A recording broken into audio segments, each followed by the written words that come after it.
오늘부터 5일 동안 예수님의 순환에 대해서 좀 더 묵상하고 거기서 하나님의 은혜를 받고자 합니다. 순환을 생각할 때 기억할 것은 장례식 분위기에 머무는 극단에 머물러서는 안 됩니다. 왜냐하면 우리는 부활이라는 렌즈를 통하여 예수 그리스도의 고난을 바라보기 때문에 그렇습니다. 또한 반대로 부활의 렌즈로 예수님의 순환을 바라본다는 것은 예수님께 마취죄를 놓는 게 아닙니다. 분명히 예수 그리스도께서는 우리가 당해야 될 고통을 또렷하게 느끼셨고 그것을 경험하셨기 때문에 그렇습니다. 예수님은 우리의 모든 죄의 무게와 고통을 가장 또렷하고 정당하게 경험하신 분이십니다. 하지만 우리는 어떻습니까? 우리의 죄를 정당하게 인정하지 못하고 그 무게를 참으로 짊어질 수 없는 연약함을 가진 자가 아닙니까? 그런 의미에서 우리가 이 한 주 동안에 예수 그리스도의 순환과 고난, 죽으심 이 모든 것을 묵상할 때 그 시간을 통하여 우리 자신을 더 정확하게 보고 그리고 나를 위해서 어떤 은혜를 베푸셨는지를 깊이 알아가는 한 주가 되시기를 바랍니다. 그런 은혜가 있길 바랍니다. 오늘 마가복음 14장부터 순환기사, 곧 고난을 받으시는 그 이야기가 전개됩니다. 아마도 사복음서 중에 순환의 기록이 가장 빠르게 전개됩니다. 짧게요. 여러 사건들을 기록해놔서 굉장히 속도감이 있습니다. 마가는 이 순환기사의 시작을 어떻게 시작하냐면 유월절과 무교절을 언급함으로 예수 그리스도의 이 죽으심과 앞으로 있을 수없이 많은 사건들이 이 유월절과 무교절과 연결되어 있다는 것을 말씀하고 있습니다. 유월절이 어떤 날입니까? 이스라엘이 종되었던 애굽 땅에서 출애굽할 때 있었던 마지막 심판과 관련이 있습니다. 그 심판은 애굽 땅에 있는 모든 장자를 그들의 죄에 따라서 심판하는 사건이었습니다. 그날 밤 그러나 유일하게 살아날 수 있는 사람들은 생명을 얻었던 사람들은 어린 양의 피를 문설주에 바르고 그 안에 있는 자, 즉 어린 양의 보혈 안에 있는 자들은 구원을 얻었고 바로 그것을 기념하고 기억하는 것이 유월절입니다. 무교절은 어떤 날입니까? 이제 그 유월절이 끝나고 그날 첫날부터 이제 홍해 앞까지 나아갈 때 그 기간, 그래서 일주일 동안 이 시간을 지켰는데요. 그때 무교봉을 먹으면서 이제 누룩을 넣지 않는 무교봉을 먹으면서 고난에 예수 출애굽하는 이스라엘 백성의 고난을 상징하는 그러한 절기였습니다. 그런 의미에서 볼 때 무교절 그리고 유월절이 가리키는 그 사람은 바로 예수 그리스도, 그날의 온전한 성취자가 된다라는 걸 가리키는 그 장면입니다. 그리고 이제 예수 그리스도 당할 모든 고난과 죽음을 통해 바라봐야 될 것, 그것은 마치 성찬에서 우리의 보혈, 예수님의 그 십자가의 보혈을 상징하는 포도주와 그리고 떡, 예수 그리스도의 육체를 상징하는 그 떡을 상징하듯이 이 두 가지는 이것을 기념하고 있습니다. 그런 의미에서 이제 앞으로 일어날 모든 것들을 분명하게 가리키기 위해서 지금 의도적으로 유월절과 그리고 무교절이 이틀 남았다라는 표현을 쓰므로 이제 오늘 이 사건의 의미를 분명하게 밝혀주고 있습니다. 예수님이 주인공이고 예수님을 가리키는 그 유월절과 무교절이 다가오는데 무지한 대제사장들과 서기관들이 예수님을 죽일 계획을 세우고 있다라고 말하고 있습니다. 그들은 예수님이 인기가 너무 좋았기 때문에 밀란을 피하기 위해서 이 기간, 이 명절은 피해서 예수님을 죽이자라고 결정한 것으로 보입니다. 하지만 그 시기를 조절하는 자는 그들이 아니었습니다. 사실 예수 그리스도는 십자가에 달려 고난당하시고 죽으시는 시점은 이 절기 안에 있습니다.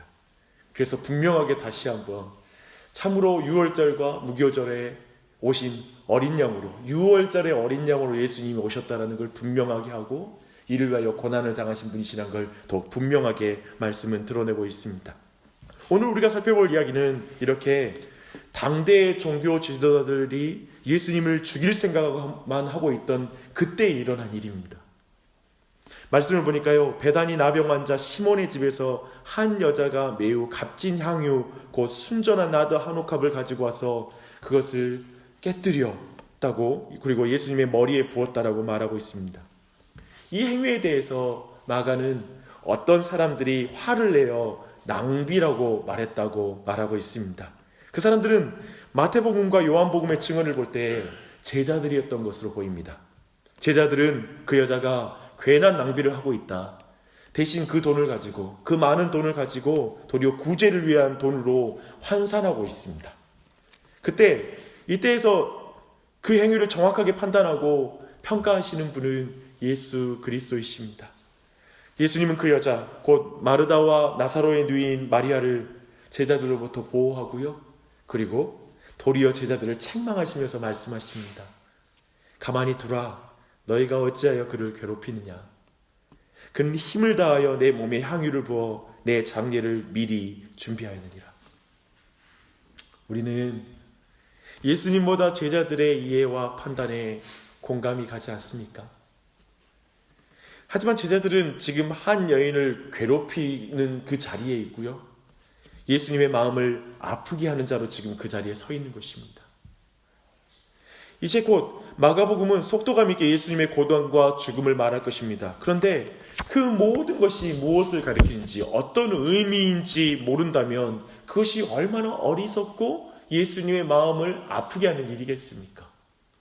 그래서 저 지도자들도, 그리고 제자들이 아닌 한 여자를 통하여, 마리아라는, 특별히 다른 말씀 볼 때 이는 마리아였습니다. 즉 나사로와 그리고 마르다의 동생인 마리아를 말하고 있습니다. 그를 통해서 앞으로 전개될 순환과 죽음의 의미를 더욱 분명하게 전하고 있는 것입니다. 마리아는 죽었다가 다시 살아난 오빠 나사로와 마르다와 함께 인도 혹은 아라비아 근처에서 추출된 고급 나디향, 보니까 순전한이라는 표현을 쓴 것은 최고급의 나디향을 말하고 있고요, 아마도 그것은 약 300일 동안 노동자들의 품삯에 해당하는 고가의 그런 향이기도 하고, 그리고 많은 양의 향이기도 합니다. 그래서 그것을 일반적으로 사용하는 용도는 장례 때나 이제 그 정도의 양을 사용하는 그런 특별한 장례에 대한 명백한 그런 장면을 연상시키는 그런 깨뜨림이었습니다. 그리고 거기에 더하여서 이 여인은 자신의 머리, 여자의 영광을 상징하는 그 머리로 그 발을 닦고, 그리고 눈물로 그 발을 닦고 있습니다.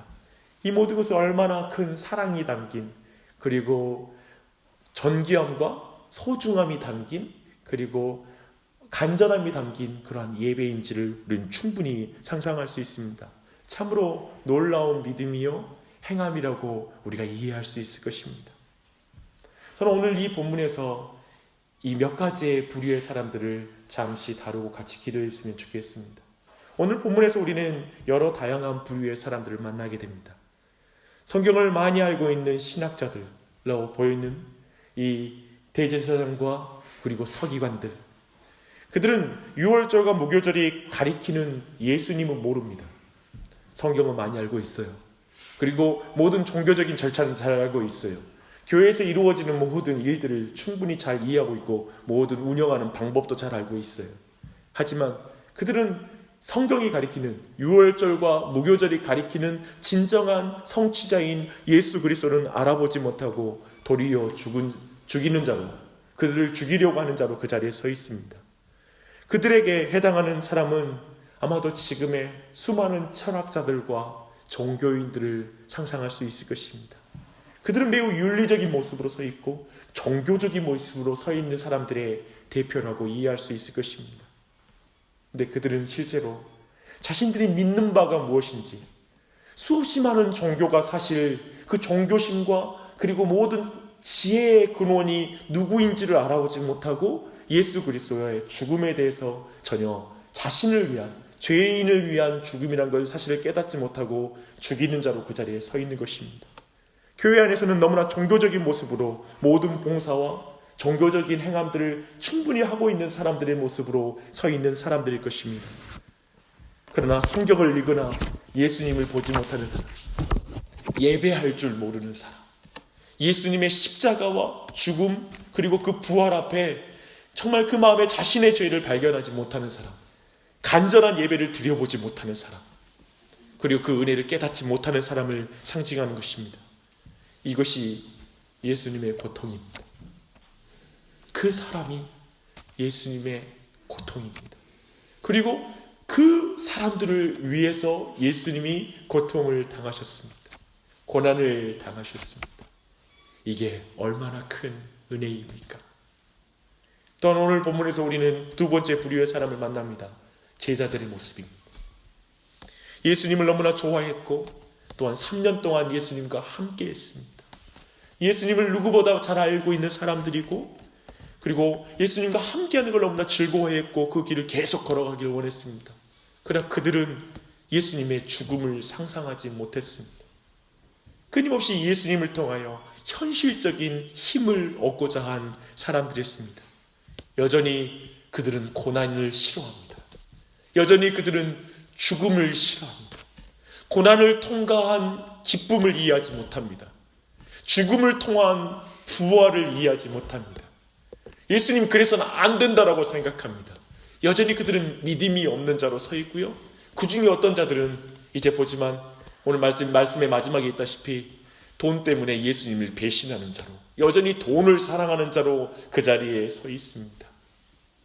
아마도 이 모습은 현대의 많은 교회 안에 있는 사람들에 해당한 말일 것입니다.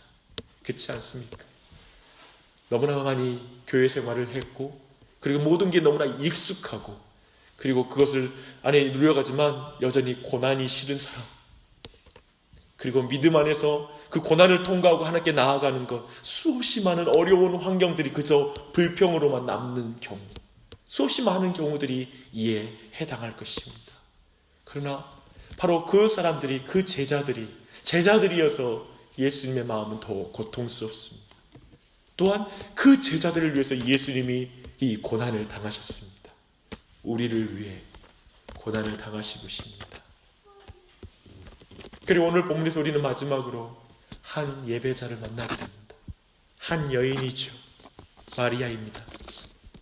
그 여인은 하나님께, 예수 그리스도께 가장 소중한 예배를 드립니다. 모든 사람은 낭비라고 부르고, 그리고 모든 사람이 볼 때에는 정말 이해할 수 없는 극진한 예배와 사랑과 모든 걸 담아 예배를 드립니다. 왜 그랬을까요? 생각해 봅니다. 저는 그가 오빠를 통하여서 죽었다가 다시 살아나는 그 오빠 나사로를 통하여 예수 그리스도가 행하실 그 일들을 미리 본 믿음을 가졌다고 믿습니다. 죽음을 통과하여 부활에 이르고 나아갈 그 예수 그리스도, 그에 대한 놀라운 믿음. 아니요, 그는 사실은 죽음의 고통을 이미 경험했습니다. 죄 때문에 오빠를 잃는 그 죽음의 슬픔, 거기에서 흐느껴 울고 자신의 죄가 결국 죽음 앞에 한계가 있는 그 인간의 현실을 깊이 느꼈을 것입니다. 그러나 그 죄인을 위해서 이제 예수님이 죽으실 것이고 부활하실 거라는 그 믿음 가운데 그 마음이 너무 감동이 되는 것이죠. 그래서 순전한 나도 한양 한 그 수천만 원에 해당하는 그 예배가 너무나 낭비가 아닌 것이죠. 영원한 것을 위하여, 영원하지 않는 것을 주님께 드리는 것은 그에게 어려운 일이 아닌 것이죠. 그 간절한 예배, 저는 이것을 오늘 여러분과 주목하고 싶습니다. 간절한 예배를 드리고 계십니까? 예수님의 십자가와 그 사랑이 내 안에 지금 간절한 예배로, 우리 안에 예배가 가장 소중한 가치가 되었고, 그리고 그 어린 양의 보혈이 내 마음에 사무치고 그것이 내 안에 간절한 예배를 일으키는 그 내용입니까? 거기서 나의 죽음을 보고 있습니까? 거기에서 내 부활을 보고 있습니까?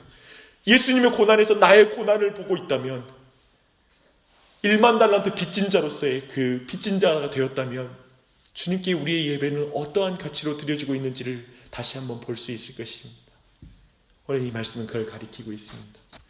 이 한 주 우리는 어떻게 나아갈까요? 우리의 모든 소중한 가치를 드릴 수 있는 예배자는 우리를 위해서 고난당하신 예수님의 그 소중한 가치를 이해하는 것과 비례합니다. 이 한 주 동안 그분의 고난의 길을 하나하나 묵상하십시오. 그리고 그 안에서 진정한 예배자로 다시 한번 거듭나는 한 주가 됐으면 좋겠어요. 매일 아침마다 그걸 붙잡고 기도하십시오. 그걸 붙잡고 기도하고 나아갈 때 그 은혜가 어떠한 것인지를 더욱 깊이 깨닫는 우리의 가정과 그리고 교회가 되었으면 좋겠습니다. 지금 이 시대에도 많은 사람들은 저 대제사장과 서기관처럼 살아갑니다. 그리고 제자들처럼 살아가는 사람들도 많이 있습니다. 주님, 이 마지막 시대에 우리가 마리아와 같은 예배자로 살 수 있도록 은혜 베풀어 주시옵소서. 주님이 원하는 것은 사회의 복지사도 아니고 우리가 착한 일을 그저 행하는 도덕 분자가 되는 것을 원하는 게 아니라 어린 양 예수를 붙들고 하나님을 예배하는 예배자가 되는 걸 기뻐하시는 줄 믿습니다. 그런 예배자를 찾으시는 하나님이신 줄 믿습니다. 우리가 그러한 자리에 설 수 있도록 그리스도 안에 주님을 바라보는 믿음이 될 수 있도록 은혜를 베풀어 주시옵소서. 그런 가정 되게 하여 주시고 교회 되게 하여 주시옵소서.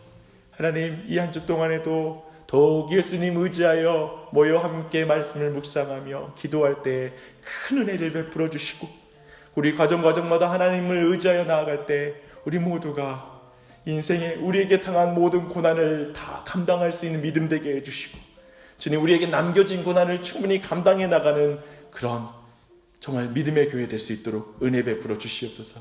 이 아침에 이 한 주 동안에도 아침마다 나와 기도할 영혼들을 붙잡아 주시고 아침마다 나와 주님 앞에 얼굴을 구하며 나아갈 때 큰 은혜를 베풀어 주시고 이 시간을 통하여 예수 그리스도로 말미암는 은혜가 우리 모든 가정마다 넘쳐날 수 있도록 은혜 베풀어 주시옵소서.